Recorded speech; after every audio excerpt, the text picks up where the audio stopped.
Hi campers, this is Farmer Darby, and right now I'm going to show you what we do to keep our squash plants free from a pesky bug called a squash beetle. So the squash beetles will come in here and they actually will eat right through the stem of your plant, and they can just top it over like that, obviously killing the plant and not allowing it to make any fruit. And they also bring disease, so something called powdery mildew. And if you go out into a squash field kind of late in the season, maybe you've been out to a pumpkin patch and you see all the leaves just really dead and kind of crunchy looking, they probably have powdery mildew. And it also leaves a kind of a white tint to it. This is actually what we're doing it today, so this is not the disease. But one of the methods that we use to protect our squash plants is to coat our plants before we transplant them out into the field with kaolin clay.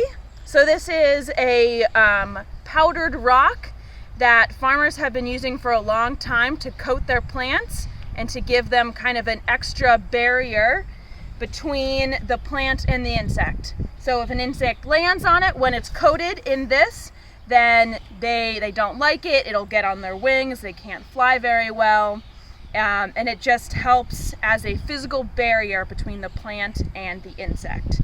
So what we're going to do is we're going to put a couple of scoops of our clay in here and then use our water.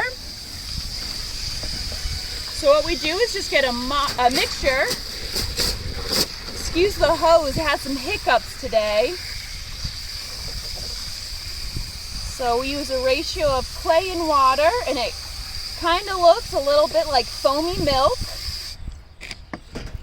You want to make sure it mixes up well and dissolves. All right. You gotta scrub the bottom. You see that we still got some stuff that hasn't dissolved into the water yet. All right, I think that's good. And then we're gonna take our tray, and these are winter squash, and we are literally just gonna dunk it right in there.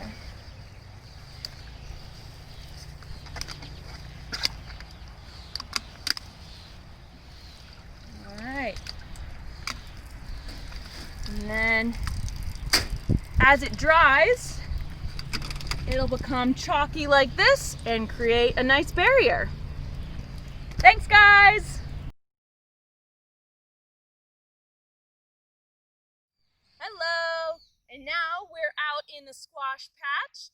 So all of these squash got dipped in the clay. That's why they have that little white tinge to them. And these were planted about a week ago.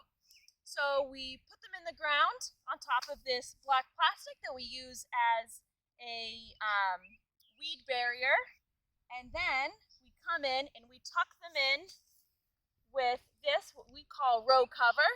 And similar to the clay, this row cover acts as a physical barrier between the plant and the insects. So we keep it under this cover until they are starting to put off their flowers. And at that point, we have to uncover it all because we need the bees to come in here and pollinate them so that we can get really, really cool, big, yummy summer squash.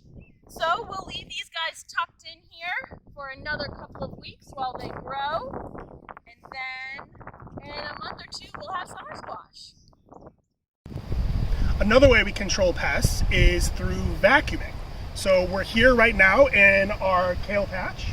We have a number of different varieties of kale. This is curly leaf, which you see a lot in grocery stores. And so what we are going to do is use this tool, which is a blower, but it also has a vacuuming function. And then as the bug gets sucked up, it gets spun through here and actually kind of gets beaten up and expelled out here. So we don't even need to collect anything, which is really nice. There's no bags to deal with at the end.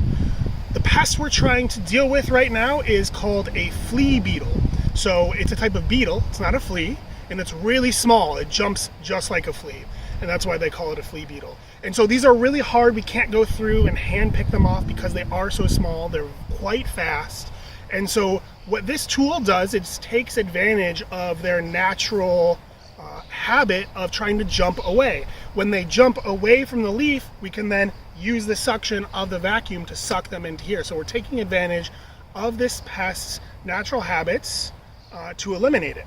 So we're going to take this vacuum, run it over just over the surface of the kale so that we don't accidentally suck the kale into the vacuum and damage the kale. So it takes a little practice to get used to vacuuming your kale, but once you do it and get used to it, it's a really effective way to control these flea beetles we find.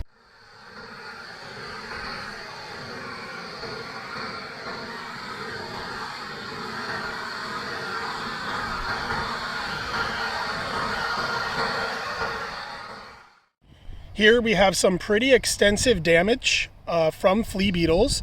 These are our turnip leaves, and you can see that this doesn't look good. This isn't something that people would want to buy or eat. So we need to limit the damage so that it doesn't get this bad on our crops. So we have a couple different ways to do that.